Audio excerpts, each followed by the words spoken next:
Welcome into the Fantasy Football Diagnostics Podcast, where we provide you with your weekly diagnosis of everything fantasy football. Whether it's season-long leagues, dynasty, DFS, or sometimes even IDP, we got you covered all year long.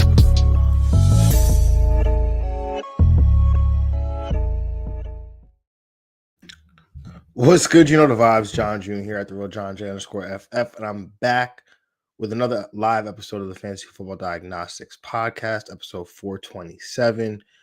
Week 11 waiver show. It is week 11. Somehow the fantasy playoffs are right around the corner. They'll be here sooner than you think, which means every move from here on out really matters. And of course, we got another week, which brings another round of injuries. So, we'll get into that in a little bit. We've got two teams on bye this week, Indianapolis and New Orleans. So, yeah, it's going to be one of those weeks where I'm going to have to dig deep into that waiver wire and start some people that you never thought you'd be starting in 2025. So this morning, we'll go through the top waiver targets across, each position. I'll try to prioritize best who's a priority ad versus who's just a streamer. We got a few deep league stashes that could, pay off down the stretch here. But before we get into it, just want to remind you all of the Fantasy Football Diagnostics Patreon. You can join for free to access the FFDX cheat sheet or become an FFDX supporter for just $1 a month to get my weekly waiver wire article, expanded rankings, and the Sunday morning Q&A, where we go over start sit questions live right before kickoff. So just head to patreon.com/FFDX. All right, if you're watching live, in the chat, let me know where it is you're tuning in from. Drop your waiver targets in the comments. Any questions you may have. Who disappointed you in week 11, in week 10, and what are you looking forward to in week 11? So make sure if you're watching live on YouTube, X, Twitch, wherever you may be watching, just go ahead and do that. But if you're listening, appreciate you as well. Make sure you hit subscribe. Make sure you hit follow. And click that notification button so you get all of our episodes, including our Week 11 matchup show, which is on Friday. So Week 11 waiver show starts now. All right, y'all. So in terms of the injuries, and again, I'm gonna try not to freak out about this because the if you're watching, right, the colors, they're blue. I don't know why StreamYard does this to me sometimes, but they're blue right now, and I don't really like that. So we're gonna see if it changes at any point, but it's not changing right now, so I'm not gonna freak out about it. We're just gonna keep going, and then we'll just kind of go from there.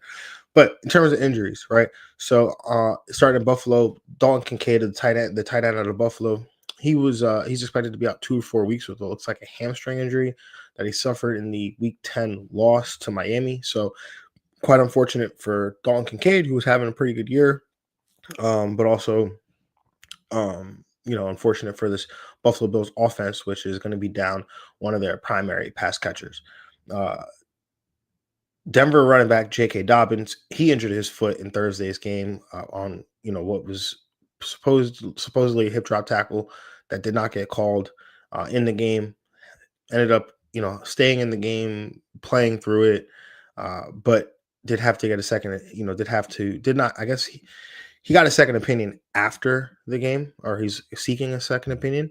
And typically when you get a second opinion, that means you didn't really like the first opinion. So chances are he might have to miss some time, which, opens up the door here for RJ Harvey to step in to an expanded role here in the Denver Broncos backfield. New York Jets wide receiver Garrett Wilson, he aggravated his knee injury that had kept him out a few weeks, and so he's expected to be out 4 weeks now. Wouldn't expect the Jets to rush him through, back from that injury, just given that, where they are in the season and, being one of their more important players, could, see them not wanting to risk further injury for him, into the future. So New York Giants quarterback Jackson Dart, he was ruled out of Sunday's game with a concussion, and then his head coach was fired on Monday. So that was quite unfortunate there. Well, I guess depending on who you ask, it was unfortunate. Um, but the it's going to be tough, right? Because people felt that Brian Daboll of the Giants was running Jackson Dart essentially into the ground, just for his, just to save his job essentially. But that's kind of what we loved about, from a fantasy perspective about Jackson Dart, was the fact that he was running. Now I think he could do himself a favor and be a bit more careful and a bit more precautious as he's running. He has, it seems like very little disregard for his body when he's out there, which, I get it. He's a football player. He wants to make plays. He wants to put his body on the line for his team. But as a coach, at some point you've got to protect the player from the player. And I don't think, Jackson Dart was really, or Brian Daboll was really doing that. So yeah, it'd be curious to see the approach the Giants take with Dart here down the stretch. Do they continue to run him? Mike Kafka, the OC, will take over as the play caller. So curious to see what happens there with Dart. All right.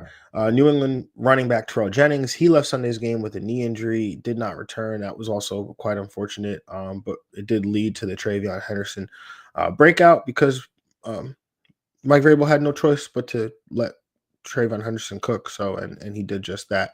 So hopefully Terrell Jennings is okay, and hopefully we continue to see Travion in that form and fashion. So, LA Chargers tight end Rondé Gadsden II, he suffered a bruised quad, banged knees with a Steelers defender, and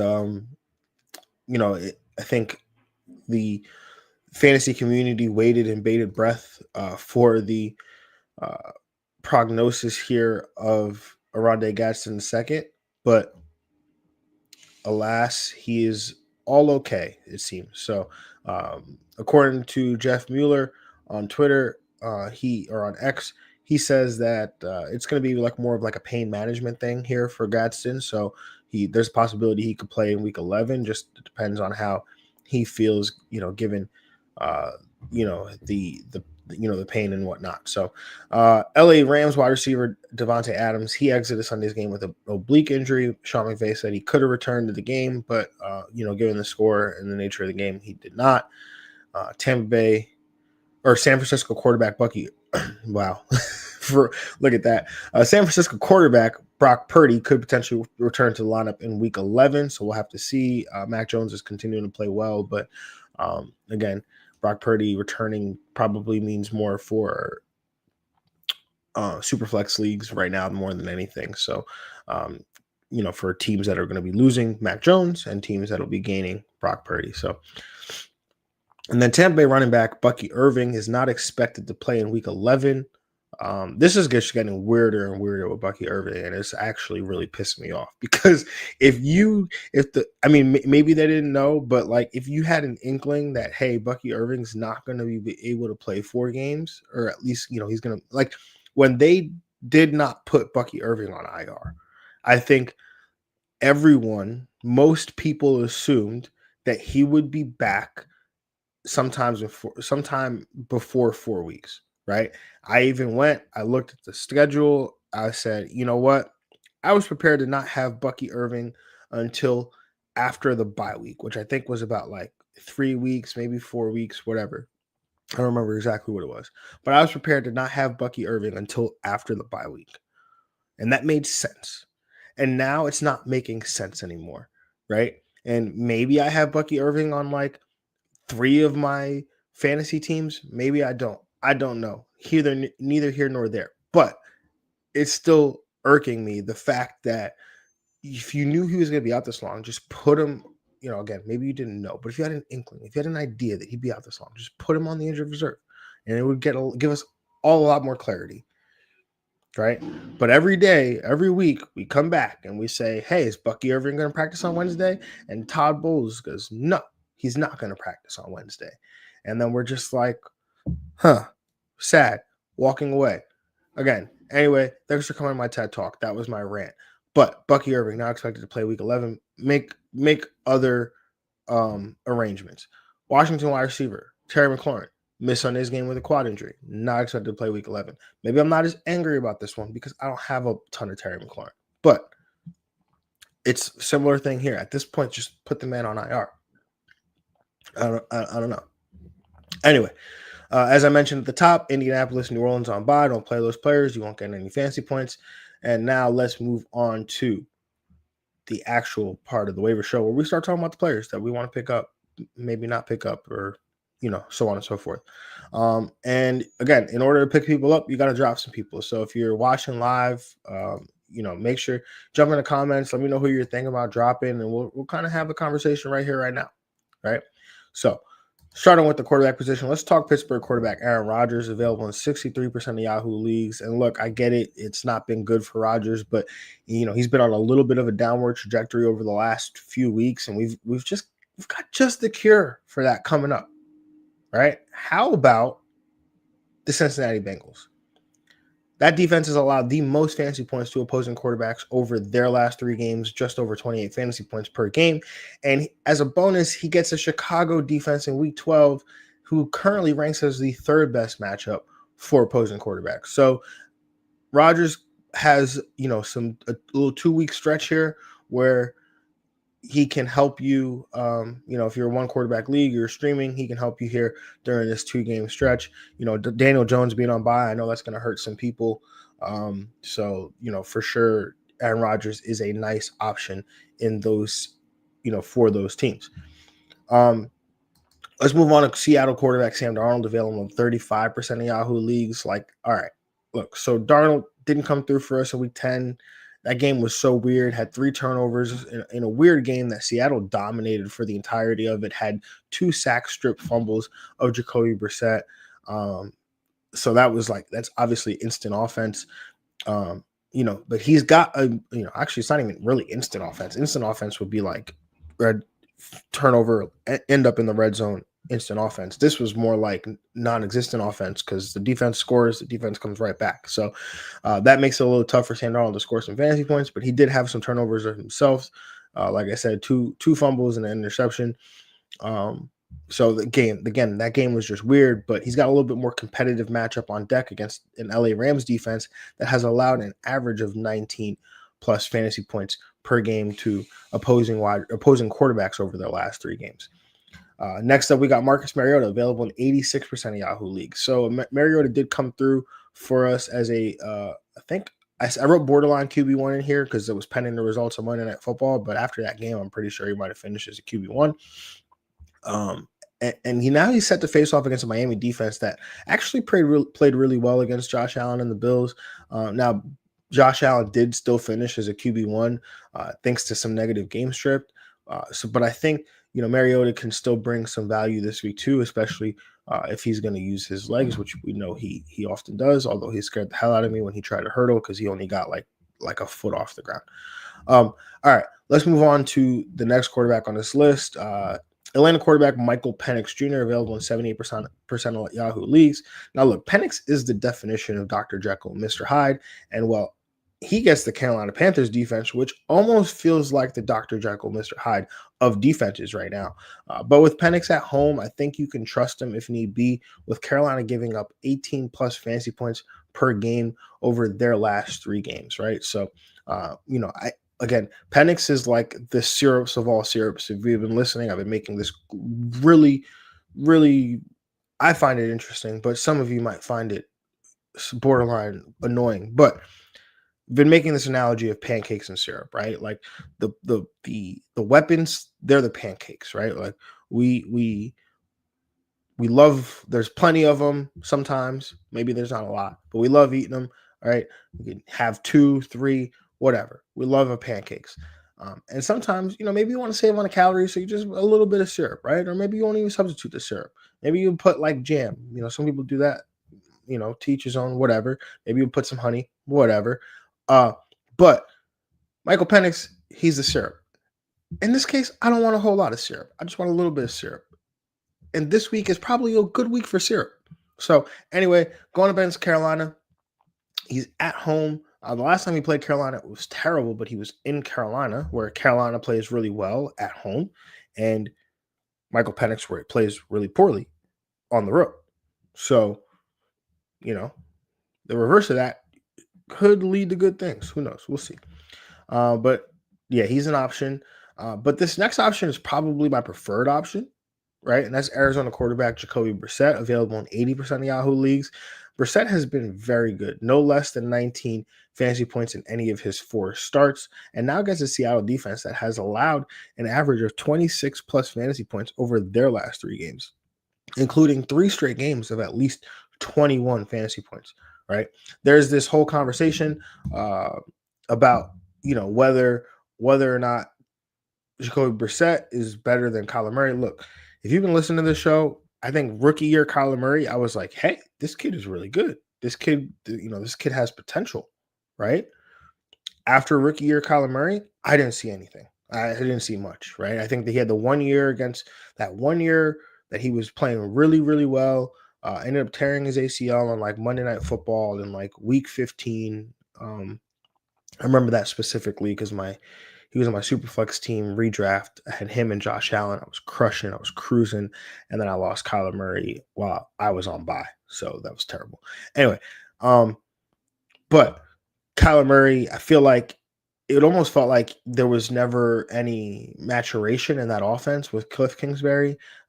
Everything was like a bubble screen or a vertical route, or Kyler Murray makes something happen with your legs, right? And that's why I wasn't really a fan of Cliff Kingsbury going to, Washington with Jaden Daniels, but that has obviously, looked really good there. Jaden Daniels has looked really good, and so, I'm wondering, is it a Kyler Murray thing, right? But anyway, besides the point, Jacoby Brissett has run this offense. He's managed this offense. I don't want to say manage this offense because it sounds like a negative connotation, but he has led this offense in a better fashion than I think Kyler Murray has in, I'll just say, all season. Let's just say that, right? So Jacoby Brissett, is he a superstar? No. Is he, a top, 10, 15 quarterback in the league? No. Is he running this offense better than Kyler Murray? Yes. I don't think you can argue that, right? Obviously, we know Kyler Murray makes plays with his legs. Sure. We love that for fantasy. Absolutely. You know what else we love for fantasy? Generating offense, moving the ball, getting, I don't know, Trey McBride touchdowns. Those are good for fantasy. Marvin Harrison looks pretty good now, right? So everyone thought he was a bust like 5 weeks ago. Right. So Jacoby Brissett, though, back to him, I think 80% of Yahoo leagues, he's widely available. Um, no less than 19 fantasy points in any of his 4 starts this season. Yeah, I think you catch my drift here. All right, let's move on to the next quarterback on this list. Let's talk Minnesota quarterback JJ McCarthy. He's available in 44% of Yahoo leagues. McCarthy is a polarizing player. He hasn't looked particularly good in the games that he's played, but thanks to his rushing upside, at least 25 rushing yards or a rushing touchdown in all 4 of his starts this season. And this week, he gets a Chicago defense at home that has allowed the 3rd most fantasy points to opposing quarterbacks over their last 3 games. So JJ McCarthy in a good spot here against the Chicago Bears defense. Yeah, definitely a solid option here. I think he was a Bears fan too. Yeah, I think he is a Bear. I think he grew up a Bears fan because the first game I think he played against the Bears, that was like a topic of conversation.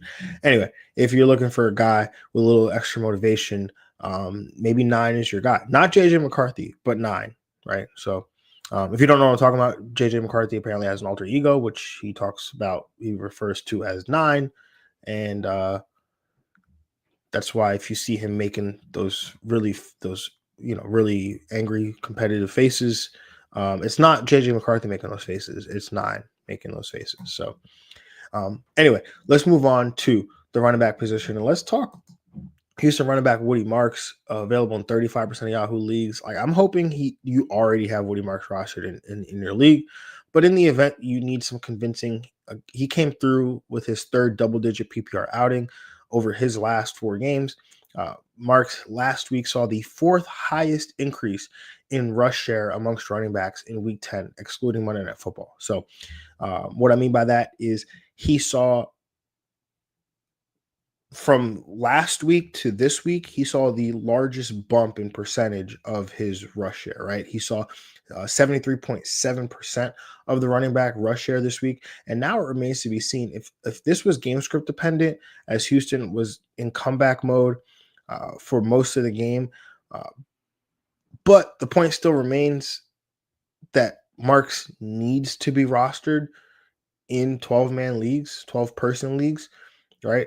So again, Houston, they were in comeback mode. I think it's kind of gone viral now, but Jacksonville posted a tweet, a graphic of the score in the third quarter, and they were like, "Finish it," and they in fact did not finish it. So I think they were up like 28-10, I think, in the third quarter, and then Davis Mills brought them back. So, Woody Marks, again, curious to see if that was game script dependent, but the fact that he's done this, double digits, right, in 3 of his last 4 games, like, we don't necessarily know. We don't necessarily like, but the last few weeks, right, he's seen the double digits, right? I'm not one to get so caught up. I am one to get caught up in like the usage and whatnot. But when you've got a rookie who's being able to produce like this often, I think at some point you get to a point where you're like, I don't care how he's doing it really as much. All I know is that he keeps doing it.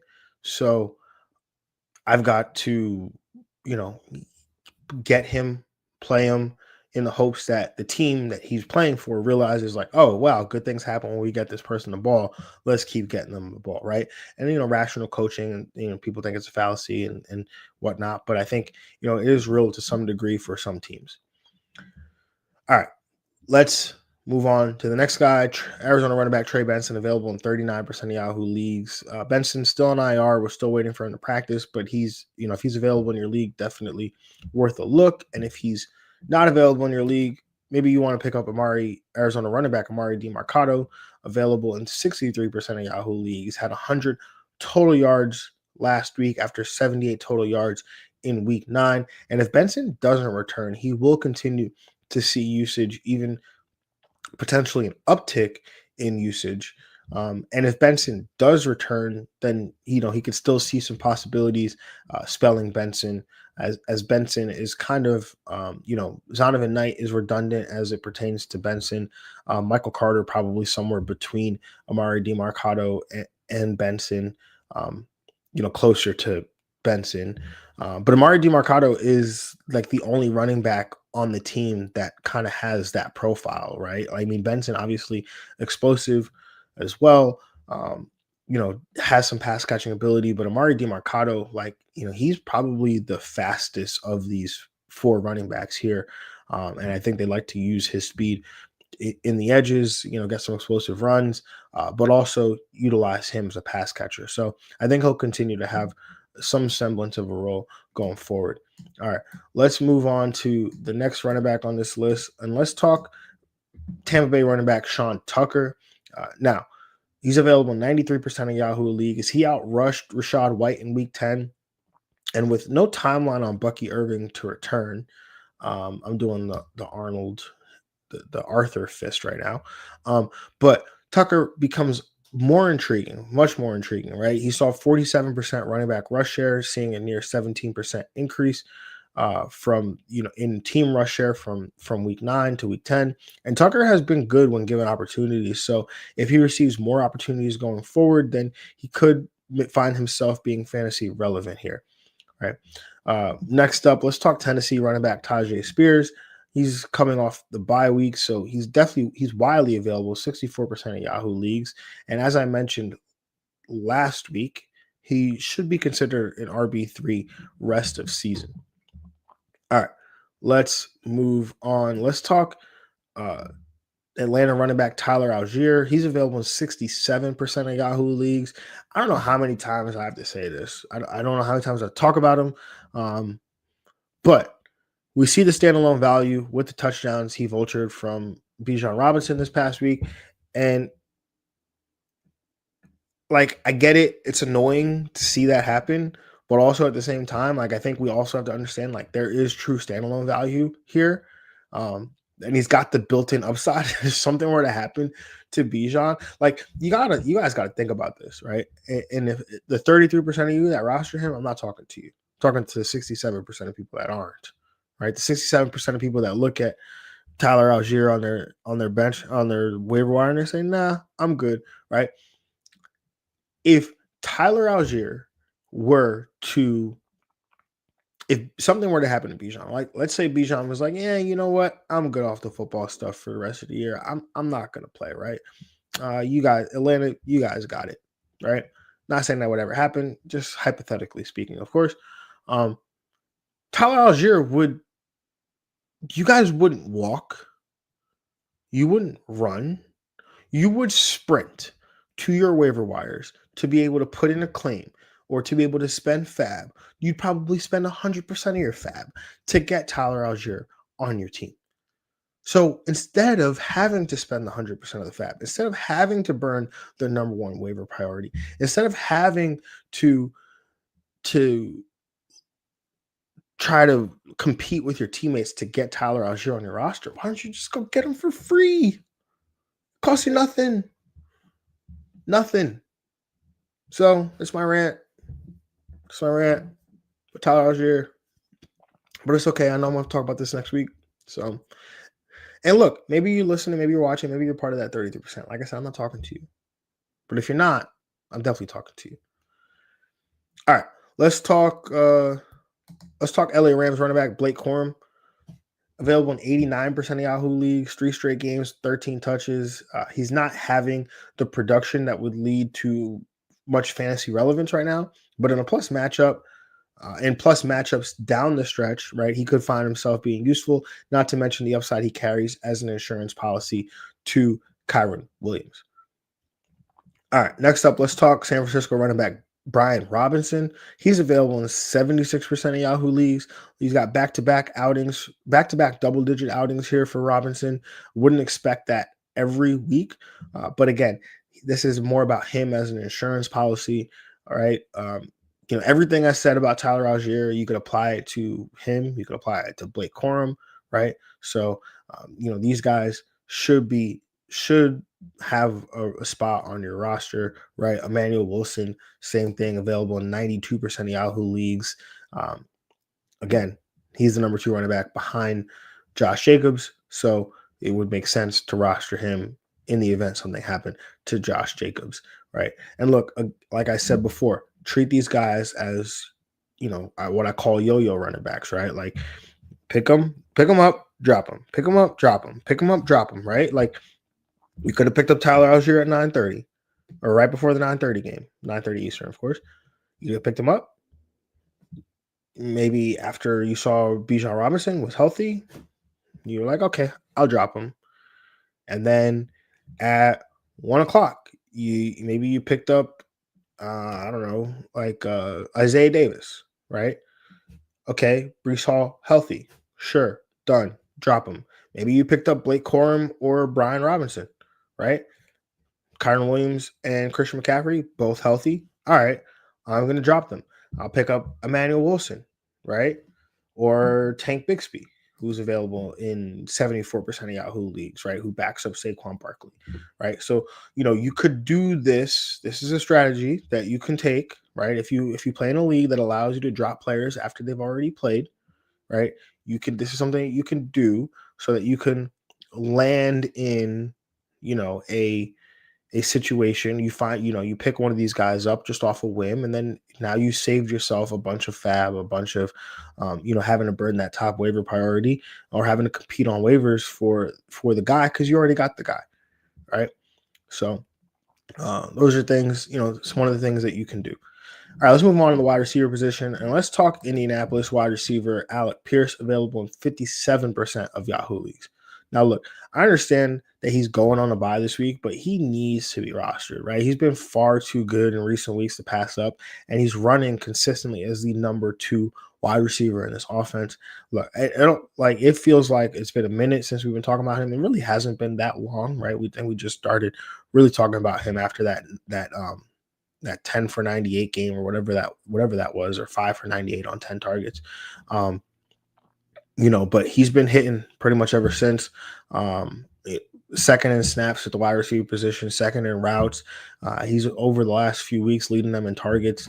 So definitely, Alec Pierce, you've got to love what he's doing right now. And so, definitely a guy worthy of a roster spot. Now, Tampa Bay wide receiver Tez Johnson, available in 67% of Yahoo leagues. I'm not exactly sure how I missed him coming out of the bye, because he wasn't on my show sheet last week. Didn't write about him in the article last week. So that's on me, guys. I apologize for that. But yeah, he's been very much involved in the offense with all the injuries, right? No less than 9 PPR points since week 5, and he's had double-digit PPR points in 4 of those games here. So Tez Johnson definitely has the upside. It needs to be considered in this offense here, especially as we go into this potentially high-scoring game here against the Buffalo Bills. Next up, we've got Parker Washington of Jacksonville, available in 59% of Yahoo leagues. Now, with Hunter and Brian Thomas out, Washington could continue to see increased usage, having seen a combined 26 targets over his last 3 games. So Parker Washington, very much involved. Definitely a guy that you'll want to take a look at. Jacoby Myers in his first game, not very involved, which I think we expected that, right? And this is why you kind of want to join the Patreon, because I react to things in the Patreon as opposed to just reacting to them on Twitter, because the patrons are the ones that I try to be the most loyal to, in terms of how quickly I disseminate information, how quickly they get it. So we talked about that last week in the when the trade happened, that hey, hold on to Parker Washington. I think he could have some, continue to have a usable week, especially, with Jacoby Myers getting there on such a short week, and not having the full, time to learn the playbook and whatnot.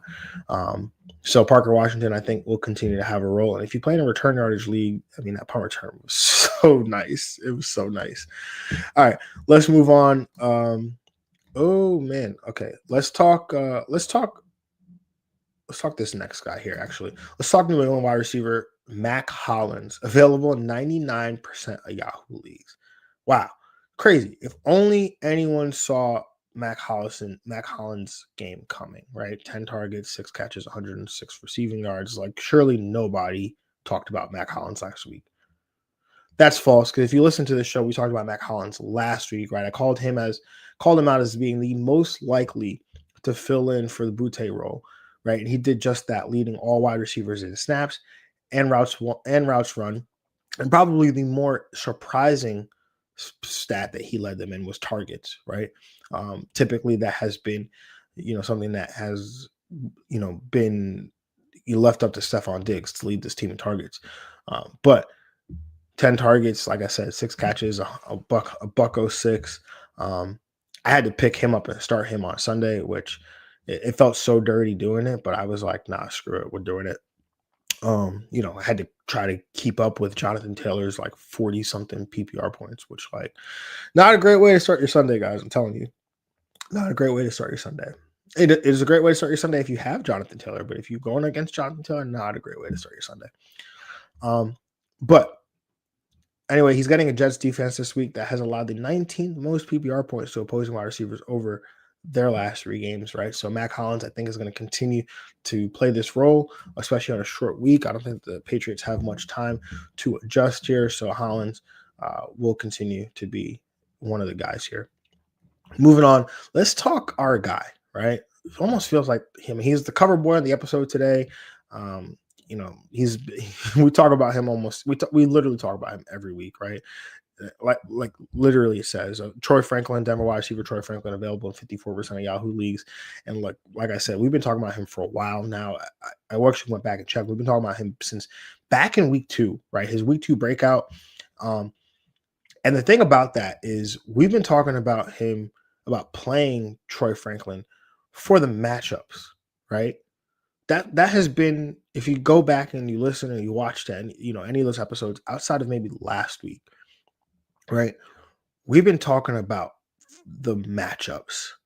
Like he was playing Dallas, he's going to play the Giants, he's going to play the Jets, he's going to play Las Vegas, right? Like that's what it was been about. But now we have to look at it through a different lens, right? And let's look at the usage. He's leading the Broncos in targets over their last 4 games with just over 9, somewhere about 9.3 targets per game. And if you look at players, is it players or wide receivers? I'll just say wide receivers, right? I'll just say wide receivers. If you look at yes, it is wide receivers. If you look at wide receivers that have played at least 3 games, he's 11th of all wide receivers, right? Over the last 4 games. So this is free volume, right? And this is four games, pretty large sample size, right? This is free volume here that we're just letting sit on the waiver wire because of a name, right? Again, if you copied and pasted Troy Franklin's production under Cortland Sutton's stat line, right? Under his like Yahoo page or his sleeper page or whatever, like Cortland Sutton would be one of the most highly regarded players, wide receivers in fantasy. But it's Troy Franklin, so he's not. Right? So again, we're getting to the playoffs. We're getting into win or go home territory. Right? And I know there's a lot of people that are like, oh, start your studs, this and that, whatever, right? Like yeah, there is some truth to that. But there's a point where studs aren't performing like studs. And there's a point where the guys who got you here aren't getting you anywhere anymore. Right? And so I'm going to play the guys that screw a name, right? Like, I'm not playing guys for names anymore. I'm playing guys for wins. And Troy Franklin will get you wins, right? So, and again, the matchup coming up on deck, right? He gets Kansas City this week. That's not a great matchup. He goes on bye next week. That's obviously not great. And the weeks after that, some pretty good spots here for Troy Franklin. So I understand you're going to want to drop him, right? These next 2 weeks. And if you do, that's on you, right? I advise not to. I won't if I can, right? I won't. But use this, make sure you get him back during that bye week if that's what you choose to do. And maybe Troy Franklin's rostered in your league. Maybe you use the game against Kansas City because Kansas City is a good defense. There might be a chance that Troy Franklin does not have a good game against Kansas City, right? I'm going to play him because of the targets, but there's a chance that he might not have a good game. And then he's going to go on bye. So maybe he gets dropped. And if he doesn't get dropped, maybe you buy him, right? Maybe the team that's playing him, they need a win. They need players. Like maybe you buy low on Troy Franklin, right? All right, let's move on. Green Bay wide receiver Christian Watson, had two catches yesterday, 42 receiving yards on 4 targets. That game was kind of a mess. But Romeo Doubs did leave the game with a chest injury, so it might mean more opportunities for Green Bay wide receiver Christian Watson. It might also mean more opportunities for Dontavian Wicks, who we saw return to the lineup yesterday. And Matthew Golden, who was out yesterday, but may have some opportunities here down the stretch.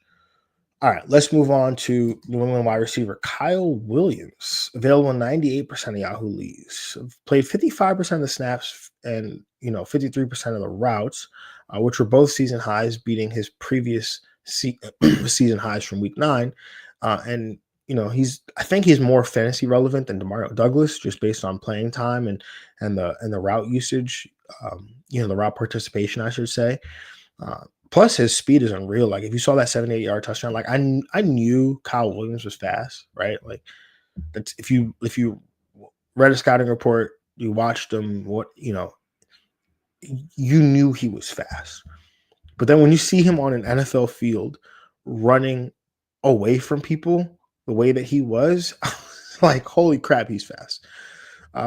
So the playing time, people look at the box score, they see 2 targets, 1 catch, 78 receiving yards and a touchdown, and they're like, oh, why would I want to pick that guy up, right? Like there was nothing there. But if you look deeper into the playing time, like he's a much more valuable asset than Demario Douglas. So, yeah, that would be the guy. All right, next up we got Chicago wide receiver Luther Burden, available in 98% of Yahoo leagues. Played a season high in snaps last week. Also ran a season high in routes. Meanwhile, his teammate DJ Moore played a season low in snaps while running a season low in routes, and seeing his lowest target share of the season for exactly 0 fantasy points. So, not a great look for DJ Moore, but definitely a great look for Luther Burden. So I think, definitely a guy that we want to start looking at, especially down the stretch here of the fantasy playoffs. All right, let's move on to the tight end position, and let's talk Mr. Necessary. All right. Mr. Necessary, Tampa Bay tight end, Cade Otton, right? He's evolved, right? He's no longer cardio Cade. He says, don't call me that anymore because I don't just do cardio, right? Available 58% of Yahoo leagues. Otton has had at least 8 PPR points over his last 5 games, coming off his best game of the season with a season high in targets, catches, and yards. And the next matchup does have a tough matchup coming up against Buffalo, right? But it's one where there's a 49.5 point total, right? So I think Otton definitely worth the shot here, playing in this offense with Baker Mayfield. Next, let's talk about our guy, New Orleans tight end Juwan Johnson, available in 58% of Yahoo leagues. Sorry, I think this should say 53% of Yahoo leagues. Yeah, I'm going to correct that because 53% of Yahoo leagues.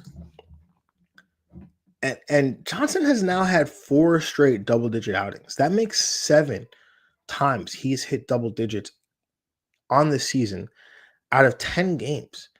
And the 3 games he did not score double digits, it was a 3-game stretch, right?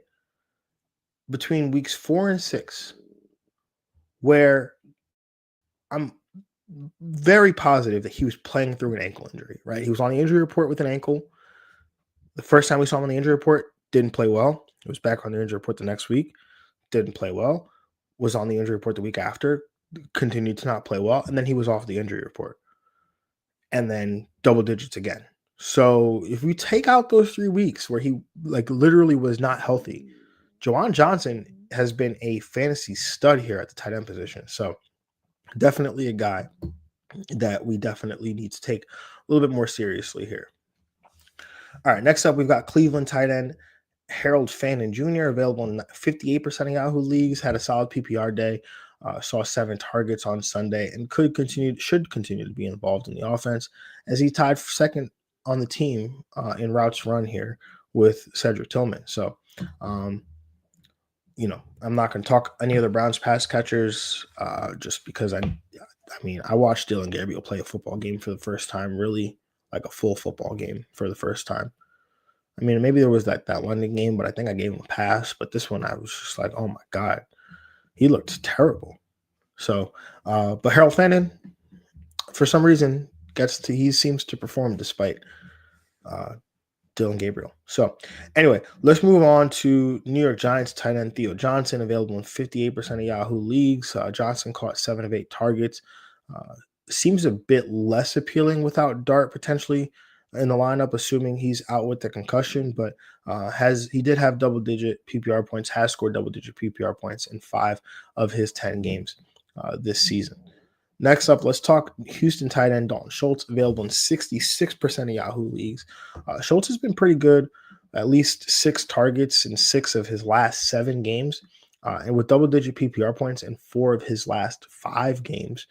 Schultz has been one of those guys where we really don't want to play him, but he's been productive when he's had the opportunities, right? So next up, let's talk Chicago tight end Colston Loveland, available in 54% of Yahoo leagues. Loveland seems to have ceded some work back to teammate Cole Kmet, who actually did play despite being in concussion protocol. So I think it's the first time we saw somebody this season, at least, because we saw it last year, but this is the first time this year we've seen somebody enter the concussion protocol on Sunday and then make it out by Sunday. So, but would be, so with Cole Kmet back in the lineup, that would make Colston Loveland a little bit less interesting. But this would be more of hoping that the cream rises to the top here with Loveland. All right, moving on. Let's talk Miami tight end Greg Dulcich. What a name. We haven't talked about Greg Dulcich in forever. Where is he? With the Miami Dolphins, if you didn't know. Former Denver Bronco and former New York Giant. And I think there was another former in there, actually. But anyway, Miami tight end Greg Dulcich, available in, you guessed it, 100% of Yahoo leagues. Has seen increased usage filling in for Darren Waller the last couple of weeks. His route participation has shot up exponentially over these last 3 weeks. And now he gets a Washington defense that has allowed the 6th most PPR points to opposing tight ends over their last 3 games here.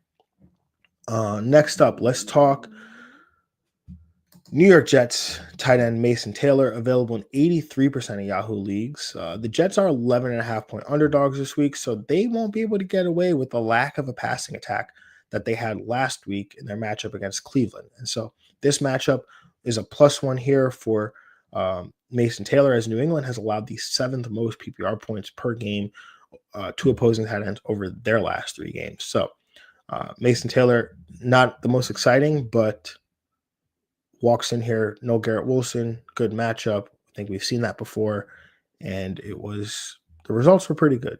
So next up, we've got Green Bay tight end Luke Musgrave, available in 85% of Yahoo leagues. Did see, continue to see that increased usage of Monday Night Football. The matchup wasn't particularly great against Philadelphia, but I think we were hoping that the volume would catch up there, but that game was just so weird. But he does have a nice stretch of matchups coming up against the New York Giants, the Minnesota Vikings, the Detroit Lions, and the Chicago Bears. So Musgrave definitely will get more fantasy relevant as the weeks go on. All right, let's move on to some defenses and special teams here. Let's talk Baltimore DST, available in 46% of Yahoo leagues, 8.5-point favorites on the road against Cleveland. We've got the Pittsburgh DST, available in 42% of Yahoo leagues, 5.5-point favorites at home against Cincinnati. We've got, I don't know why they're not on my list, but we'll talk about Buffalo. Buffalo, who are, got to get my list here. Oh, maybe I didn't mean to have Buffalo. Buffalo, who does Buffalo play? Then they play Tampa Bay. I didn't mean to have Buffalo. I apologize for that, guys. We'll talk Atlanta DST, available in 89% of Yahoo leagues, 3.5-point favorites at home against Carolina. Dallas DST, available in 92% of Yahoo leagues, 3.5-point favorites on the road against Las Vegas. We've got the Green Bay DST. They are 67% available in Yahoo leagues and 7.5-point favorites on the road against, I have the wrong team in my notes. Who do they play this week? Oh, the Giants. They play the Giants. Then next up, I got Minnesota DST. They are 62% available in Yahoo leagues, 3-point favorites at home against Chicago. And then we've got the Chicago DST, available in 72% of Yahoo leagues, and they're 3-point road dogs against the Minnesota Vikings. All right, y'all. That is all I have for the waiver show. That's going to wrap up the Week 11 waiver show. We're getting close, again, to playoff time, and this is the part of the season where the small moves make a difference, whether it's locking up handcuffs, finding weekly flex value, or just staying one step ahead of your league mates.